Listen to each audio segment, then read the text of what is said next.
Okay, Mom. You guys, Hello. this is basically a almost trying to be silent car vlog. Do you guys see the car seat in the back? We got a le bébé in the back. Okay. I have a feeling she's awake. I know, I'm just gonna start driving. The panic is setting in. You guys, welcome Welcome to another car vlog. with your favorites, Hina and Aruj. You know, the other day someone messaged us on YouTube and they're like, I don't know what it is, but I feel like Hina's name should be Aruj and Aruj's name should be Hina. I'm like, what the hell? It suits her more. You just look like an Aruj and you just look like a Hina, and I'm like, okay. You know what? For today, I am Hina. Je is Hina. Je is Aruj. What's up, y'all? If you have not already, please subscribe to our YouTube channel. Please head on over to patreon.com/OkMomPodcast, where we release a brand new episode for you every Monday at 7 a.m. And make sure you're following us all on socials, y'all. Y'all? Get you into guys, like, What's up? We have been... There's Hina's reel going in the background. Yeah. So, it's peak wedding season. I'm excited. Yesterday, I took my entire family to Niagara Falls. Niagara Falls. Chalo, Okay. Niagara Falls, chaliye. And my little cutest, youngest 4-year-old is like, Mama, I want to go to Agra Falls. Oh, Mama, my take me to God. Agra Falls. Guys, it's just supposed to be an hour drive. Took us 2 hours and 15 minutes. Because it's a weekend and it's crazy traffic. Construction, Yeah. traffic. I'm like, this is nuts. Anyways, we nuts. finally get there. There are so many Punjabi restaurants everywhere. Are there? Yeah, the whole Clifton Hill is like dhaba here, dhaba there, chai here, chai there. I'm like, bro, this is crazy. Yeah, there's a burger factory. There's I know there's a burger factory. but literally like any halal place I could think of is in Niagara Falls now. I am shocked. Yeah, me too. I was Beyond like, belief. yeah, my mom was like, अब तो बिरयानी लाने की जरूरत नहीं है, यहाँ पे मिलती है. Oh my God. Yeah, I it didn't was know that. crazy. First we went to Ridgeway, we did nashta. Yeah. Then we kind of like, but then we slowly made our way to Niagara Falls. It was nice. It was really nice. My kids like saw it for the first time, so Yeah. I feel like it really like, it's gonna stick with them for a Were while. they there in the evening time when the falls changed? Yeah, when they had the lights on. Yeah, we Yeah. were just driving out at that time. Oh, I love So that. it was, oh, she's awake. And she's saying, what's up, y'all? Like, what up, everybody? A third member.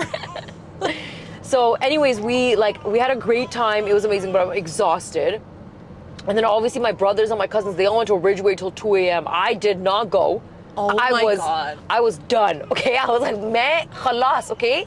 My mom was making fun of me. She's like, tumhare to bathroom breaks hi nahi rok rahe. First one baby needs to use the bathroom, then the other one, then the other one. I was literally in like one of the hotel lobbies for so long because everybody Oh my needed bathroom breaks. gosh. Then her feeding, then her diapers. I'm just like, Yo, it's just at your service. I'm not gonna lie. I feel like going to Niagara Falls with 4 kids would overwhelm me to a degree that I don't think I could handle. And girl, you know Clifton Hill, it's not an easy It is walk. chaotic. It's uphill too. May I just Uphill. say, it is a hill. And I literally said to my kids, I was like, you guys are such troopers. Like, I honestly, I gave them all their flowers when we were driving home. I was like, thank you so much for being so strong and so brave when we were walking up that hill.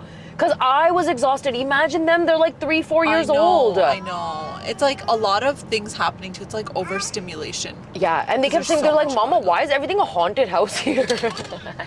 Okay, but the haunted houses are so fun there. Okay, but Have you girl- been to the haunted houses there? No? You want me to die? I went.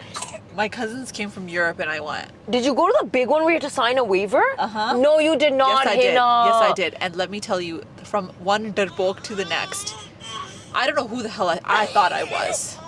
And they take pictures in that thing of like how terrified you are. Please share it.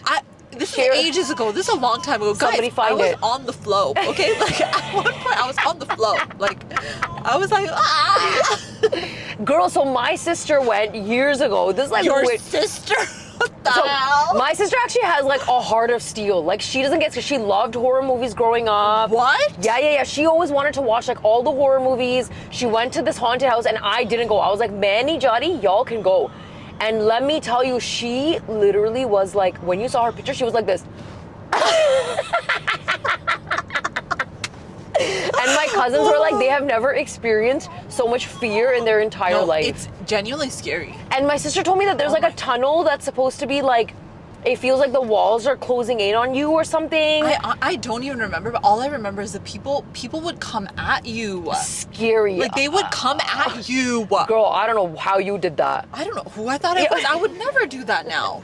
I would never do that. You know what? I'm like dying at your sister going because remember when you went to that trip to Montreal that you didn't come to? And she and she was so scared when you guys had an incident at the trip. You guys, that was honestly like.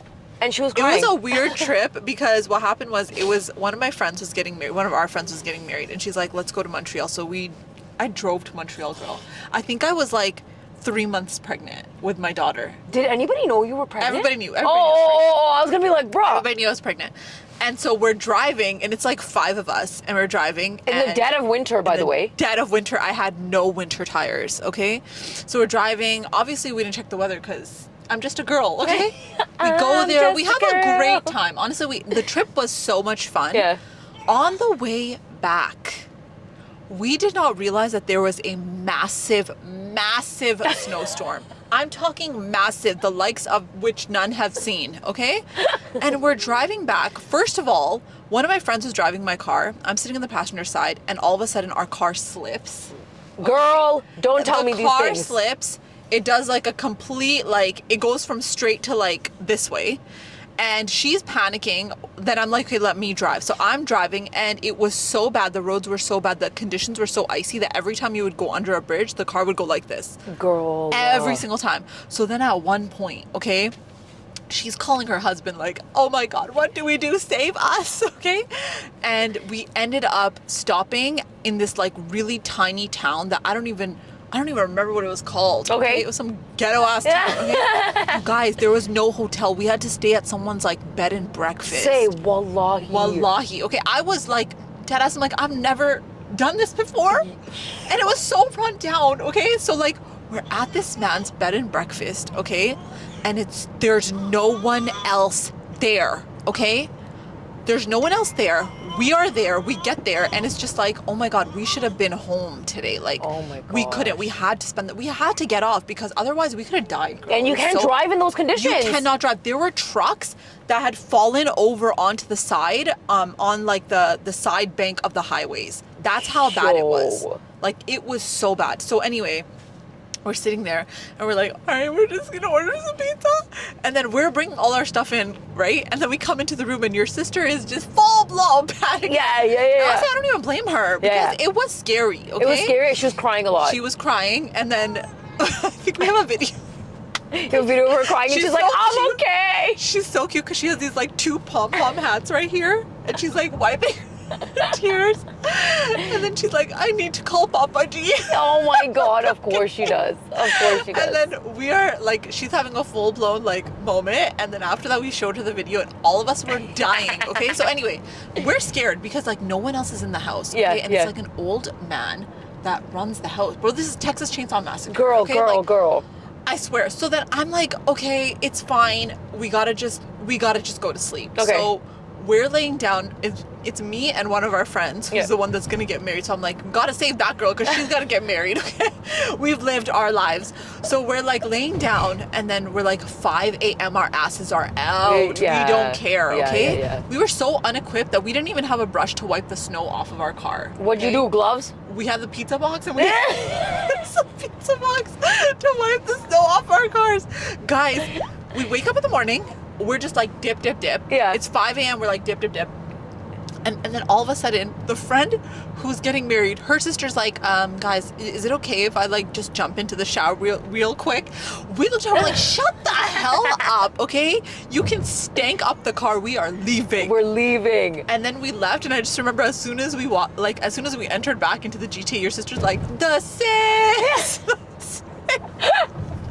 We back, baby. It was the funniest. Oh my God, that's crazy, but scary it was though. It was so scary, but it was such good memory. Oh my After God. that, she never took a trip with us. No, she's like, तौबा हो गई है, मैंने तो जाना नहीं है with these ill-equipped people. It was so funny though. She's gonna remember that for the rest of her life. Yeah, I know. So I didn't even realize that this was our question of the week, but our question of the week was, what's something that you've accepted that still breaks your heart? You are because our crying that I'm going to have to marry a guy that I may not be compatible with due to culture. Don't do it, girl. Oh no. Why are we accepting this? I know. Why is it so mandatory?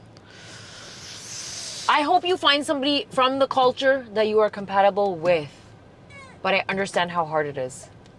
I understand how hard it is, but I would say if there's one fight that you're going to fight in life, this is that one fight. It's the person you're going to spend the rest of your life with. And I cannot stress on this enough. Do not ruin your life. Mm-hmm. And do not just get caught up into my parents are going to abandon me. They're going to hate me. Do not do that. If you know that you are not compatible, stand firm on it. Mm-hmm. Do not sway. I don't care. I don't care how bad it gets. I'm telling you this as like, this is like a big sister advice that I would give anyone in my life. And I would hope that one day someone older than me, I know they would give me the same advice. Never marry the wrong person. It will ruin your life. Mm-hmm. It will ruin your life. And can I just say, you guys, yes, relationships will always have sacrifices from both ends. Don't get me wrong. And I'm not even just talking about like the person you married. Any relationship in your life, you sacrifice some, they sacrifice another, right? The thing is, there's going to be a feeling in your gut when a sacrifice is easy, okay, normal, you are fine with it. And then there's going to be a sacrifice that you may be asked for that you are not comfortable with, and you will know. And trust that feeling in your gut. Because there are some people who when you are not compatible with somebody, the ask is so unreasonable, Hina. The ask is so unreasonable, and you'll still say yes because you feel like I can't back out now, or I have to say yes, I have to marry this person because of what my parents are saying. That's where I feel like that's where you need to have a fight. That's where you need to stand your ground. That's where you need to figure out, okay, you know what? No, I'm not feeling right in this relationship. Something is off. And when you start questioning it, when you start putting your foot down, because this is a decision that you have to sit with for the rest of your life. And are you going to be okay with saying no now? Or are you going to be okay with like accepting all of it and then having to say no later? Or potentially not say no, because if you are that much of like oh no, but I have to say yes to everything my parents say, then it's also going to be hard for you to potentially leave a relationship that is unhealthy for you later. Yeah. And if anything, what I can say is that if you make a decision like this, you're doing yourself a disservice. And I'm not saying that you're like, oh my God, why are you not thinking clearly? It's not about that. It's just sometimes we are young and we make decisions based off of the knowledge that we have, right? And it's really hard to, when you're younger, to have the emotional intelligence and awareness to know about why picking a good partner is so important. It really, like, you just don't know. I was 24 and I can honestly say I had no freaking clue. So this is the one fight, honestly, this is the one fight in my life that I would fight for my life. To marry the person that is the right person for you, whatever that may be. You know, I read something on the internet, I think it was like on Instagram or something, and it was like, choosing the right partner doesn't pluck your feathers, but they add to your flight. Damn, that's nice. Isn't that so nice? And I feel like that is something that I will stand by with, because you need to find somebody who's just going to help you grow. Yeah. Who's going to be there when you have big dreams, who's going to be there when you have small dreams, who's going to be there when you're at a fork in the road and you don't know what to do. You genuinely need somebody who's going to elevate you, who's not going to bring you down. And you might see it in little things, but you'll also see it in the bigger decision-making process. And I feel like girls just know. In their heart of hearts, they always know. I think so too. All right, what's something that you've accepted that still breaks your heart? That I will never have the mother-in-law relationship with my mill that my sister-in-law has with my mom. Oh, that is heartbreaking. Yeah. Yeah, that's really heartbreaking. Reality that sometimes you have to sit with. Ooh. It's such a reality. And what do you think? Sometimes I feel like you can't change it. You do end up having to just accept it. Yeah. Because you're just like, it is what it is. I tried. I can't change much. You know, and then sometimes you look at your mom and your sister-in-law and you're like, man, they're just so like, there's no animosity between them. There's no he said, she said between them. There's no roles. things that have to get done. My sister-in-law can just come, chill, whatever. But when I go, I have to wear the mask. Yeah. I have to have a front. I got to do all the duties of a bahu. I have to do all of it. And if I don't, then I hear it. And it's unfortunate, the unfortunate reality with so many in-law relationships. Yeah, it is. I would also say that be exactly who you are and don't be fake anymore. It doesn't matter. You already know they don't like you, right? At this point, that's what you're saying. They don't like you. So why do you care if you wear a mask or not? Take the mask off. Yeah. Be who you are. Either way, they're going to have the feelings that they have. So what's the point of wearing the mask and being fake? Be who you are. Yeah. But you know what's stand up for yourself. You know what's really hard though? What if you are like such a people pleaser that you don't know how to be otherwise? But that's okay. So my thought with the people pleasing is all of us have people pleasing in us. I just think it's a part of who we are. However, what are you doing to break out of that when you know that that's a problem you have? Because I don't think that you could be a successful human being while you're still a people pleaser. Right. And the reason for that is because instead of focusing on what is important for you, you are spending your life focusing on what's important for everyone else and neglecting what you need. So how do you expect to be successful in anything when your whole life you spent at putting everybody else before yourself? Yeah. You can't thrive. You can still continue on the path of being a people pleaser, and some people do, but I don't think you can thrive as a human being and be honest with yourself unless you put the work in and say, you know what, I'm going to start standing up for myself, even if it's a small thing like, no, I don't want to go over to your house today. I am busy and I'm exhausted. Yeah. And I know I'm a good enough person that I've been there numerous times, but I am depleted today and I'm not coming. Yeah. And it's okay. So someone wrote, giving up my career for a love marriage wasn't worth it. Interesting. Very interesting. Giving up your career for... Oh, maybe you had to move because it was a love marriage? Or maybe he said you don't need to work? Yeah, maybe. Let's assume that he said you don't need to work, or... I mean, right now, I'd be like, sure, no problem. I'm like, send me home, bro. Send me back in. It's fine. I'll stay. But I wasn't always like this. Nah. Aruj was very career-oriented. Aruj was very focused. I had a very, like... This is the path. And It's the I'm path to going to success. accomplish it. And I was so... Guys, I was one of those, like... Work took over my entire life. But it's because I loved teaching. I love the kids. I had great, like, teacher friends that would just, you know, be with me by my side and would just go through all the, you know, motions of being a teacher and the report card writing and the parent-teacher interviews and the big, like, open houses that you would do. So, and I loved the relationships I created. I loved it. But after I had kids, very different story. So different. Because so different. After I had kids is when I realized how much my career consumed me. And after I had kids, I realized I gave so much energy to work, and then I would come home and I didn't have enough of it for my family. And when I started realizing that about myself, I had to set the hardest boundaries. I think that was one of the first boundaries I ever set in my life. Oh, okay. Is with my career, is with my job. And it's like, no, I'm not staying an extra 30 minutes.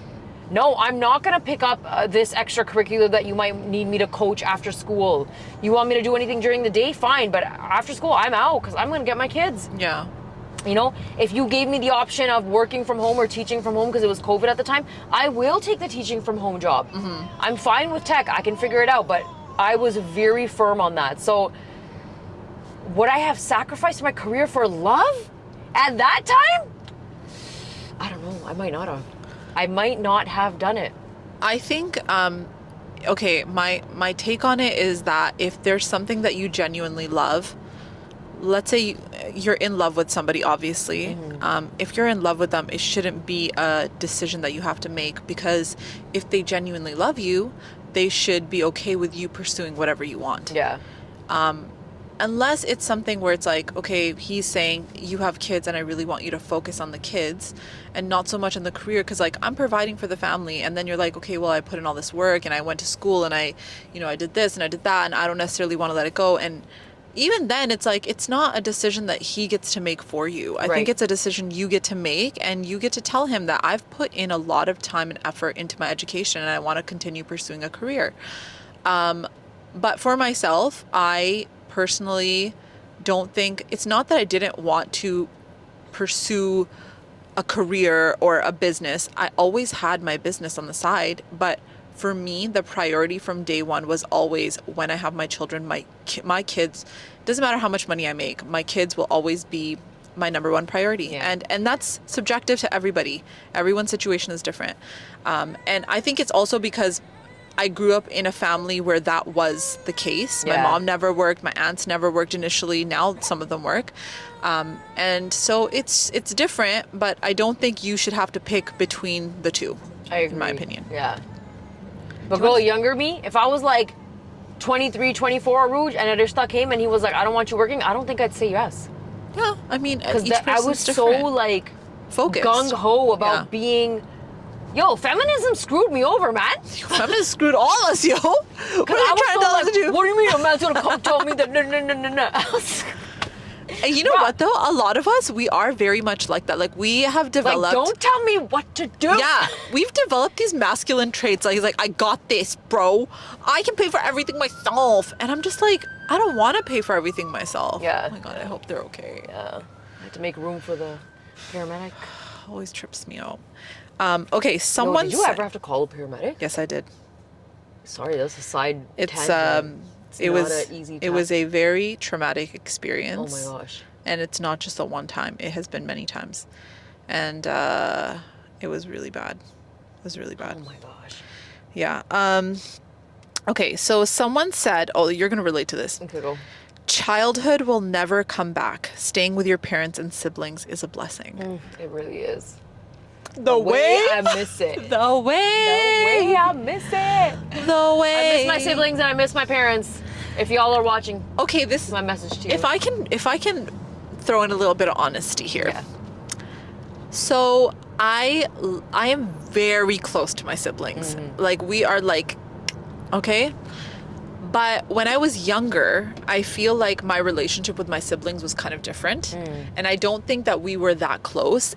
I'm the third sister, and then there's a younger brother after me. And my two older sisters were definitely closer. Yeah. So I was kind of like third wheel in it, you know? And so I feel like my relationship with my siblings got a lot more closer once they kind of got married, once we got a little bit older. Yeah. And I also think that as much as what I loved about being at my parents' house was that there was no stress when it comes to finances, bills, things like that. But when I really reflect back, there were other stresses. There were other things that were really difficult. Like, I feel like I didn't have a lot of freedom. I didn't have the chance to go and do what I wanted.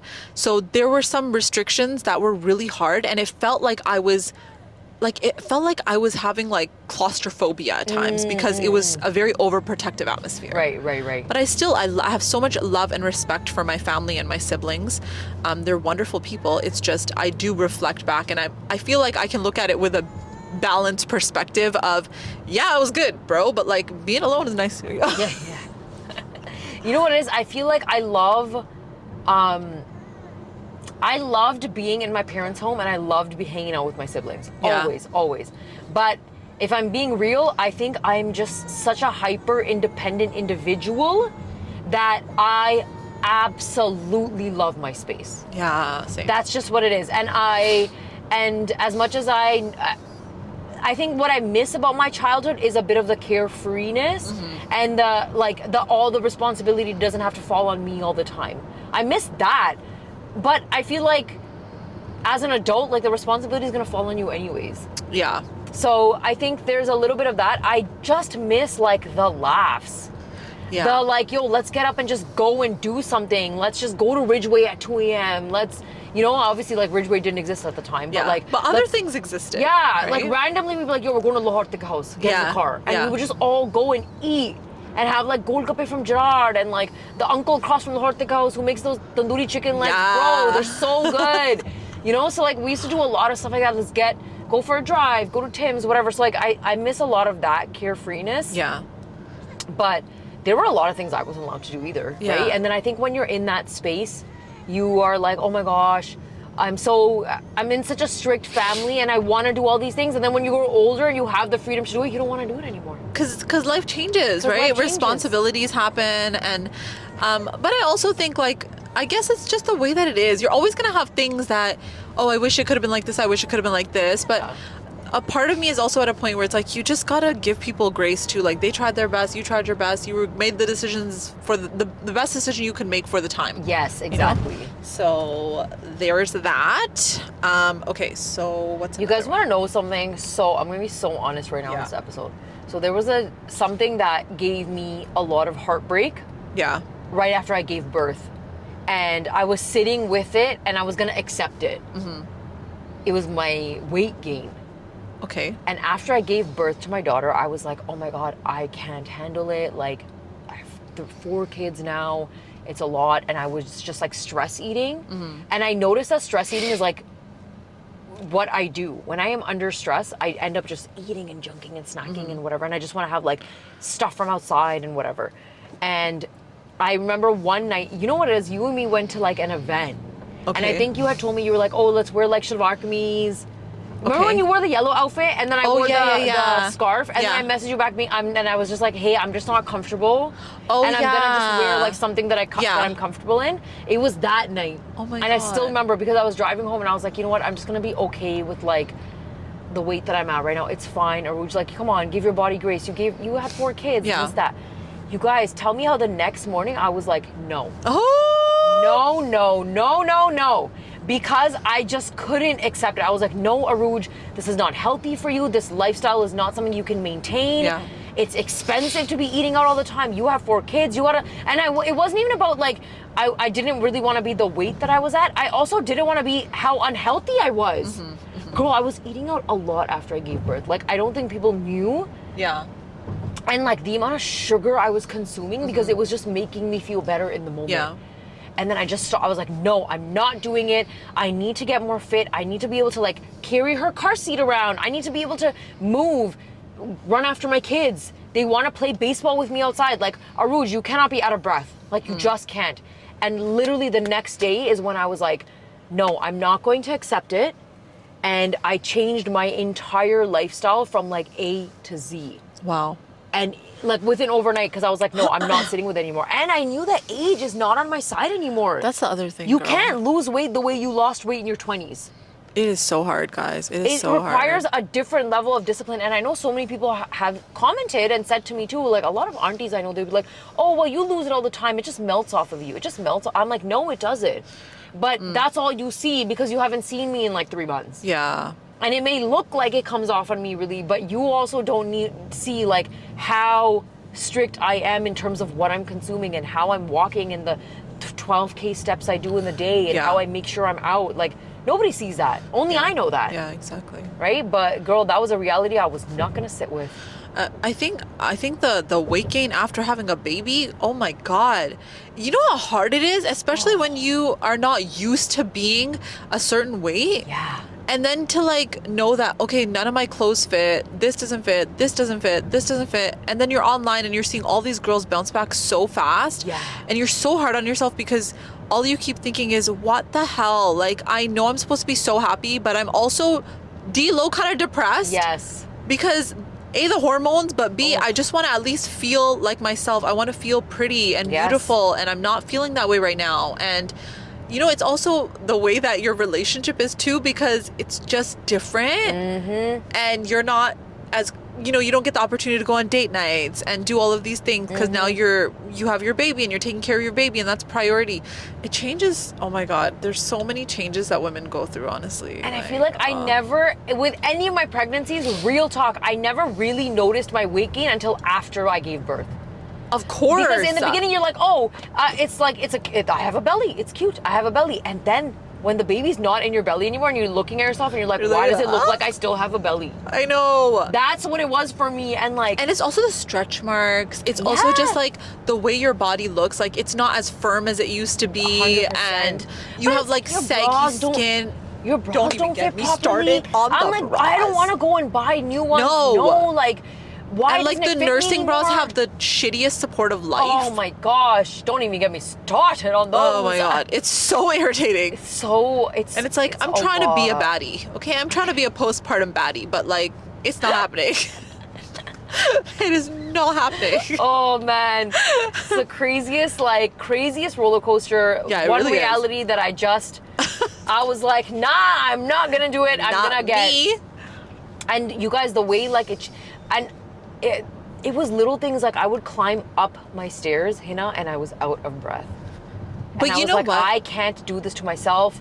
I can't be like somebody who's not healthy with 4 kids. The weight is one thing, but also not to be physically fit is another. And like I hadn't worked out in years. Mm-hmm. In years I hadn't worked out. Yeah. So like for me to just get back into it, it's been life It's a big changing. accomplishment. Life changing. It's a big accomplishment. It's also because when you're pushing yourself outside of your boundaries, it changes who you are. Yeah. You're doing hard things, it like builds discipline in you. So Yeah. I think it's a really big accomplishment. All right, guys, so that was our car vlog. It was a deep car vlog, okay? deep. We were hitting everybody in the fields, including ourselves, okay?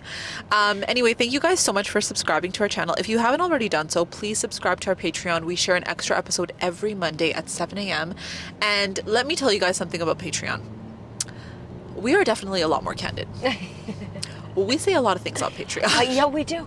Because in our minds, we're like, whatever, who cares at this point? Sometimes they get life updates from us Yeah. before you guys.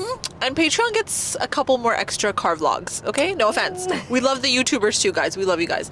But make sure you follow us on Patreon, and also please make sure you're subscribed to, well, not subscribed, but you're following us on Instagram, TikTok, all of the social channels. Spotify, give us those 5 stars, and we'll see you guys next week. Bye. Okay, Mom.